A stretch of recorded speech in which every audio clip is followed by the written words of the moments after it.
Hello दोस्तों, मेरे channel में आपको स्वागत है।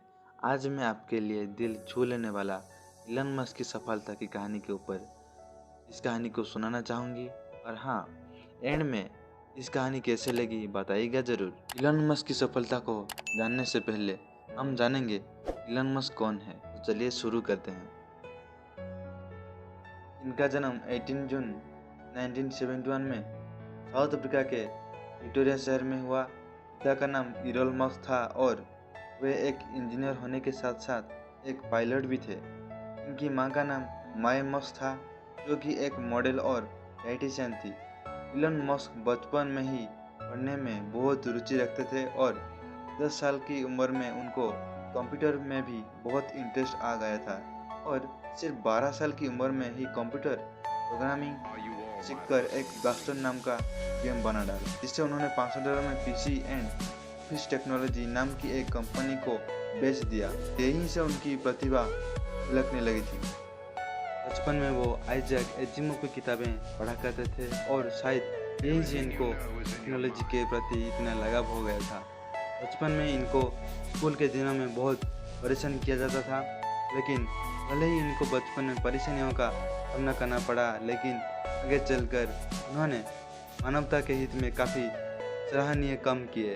अब शुरुआत होता है कहानी इलन मस्क की सफलता की। अकेला चंद पहाड़ नहीं तोड़ सकता है, पर अकेला बंदा पहाड़ तोड़ सकता है। इलन मस्क अमेरिका से रूस गए पुरानी मिसाइल के खाके खरीदने ताकि उनसे कुछ ऐसा बना सके जो आज तक कोई नहीं बना पाया था। रॉकेट, जमीन से उड़ने वाला नहीं, उड़ के जमीन पे वापस आने वाला रॉकेट। ऐसा रॉकेट जो किसी ने सोचा भी नहीं होगा और नामुमकिन होगा। अगर किसी ने सोचा भी होगा तो उसके पास कोई आइडिया नहीं होगा, कोई तरीका नहीं होगा कि कैसे रॉकेट को वापस जमीन पर उतरना है। और अगर किसी के पास आइडिया भी होगा तो उसने किया नहीं होगा।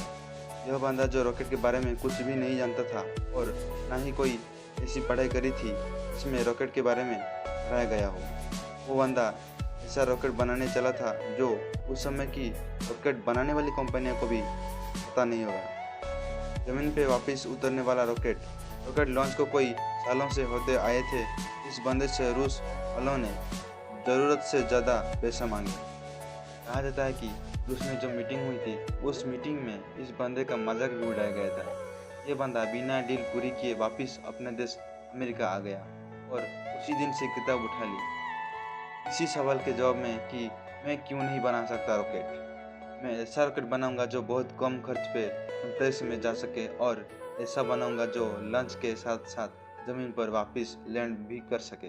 बंदे ने एक के बाद एक किताबें पढ़ डाली और शुरू कर दिया अपना पहला प्रोजेक्ट।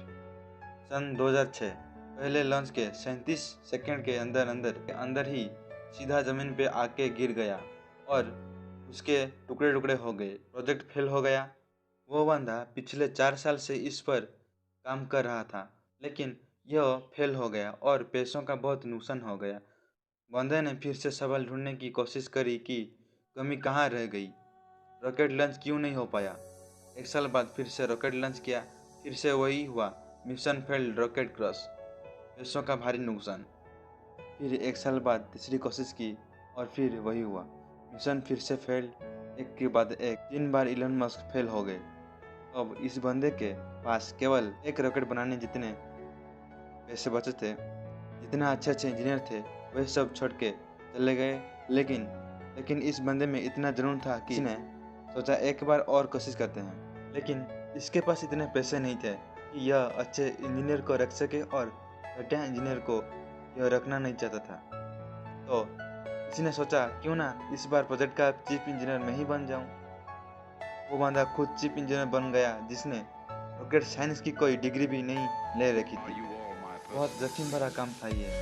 पैसों का पहले ही भारी नुकसान हो रखा था, लेकिन इस बंदे की हिम्मत का नुकसान कोई नहीं कर पाया। पूरी जान जो थी कोशिश में लगा दी और उसके बाद कुछ ऐसा हुआ ना जो आज तक कोई नहीं कर पाया। पूरी दुनिया ने एक नज़ारा देखा। दुनिया का सबसे कम बजट पर उड़ने वाला रॉकेट सफलतापूर्वक लॉन्च हो चुका था। साइंस के अंदर ऐसा पहले बार नहीं हुआ था, लेकिन इतने कम बजट के अंदर किसी रॉकेट को लॉन्च करना पहली बार हुआ था। ऐसा करके दिखाया उस बंदे ने जिसको किसी ने रॉकेट बनाना नहीं सिखाया।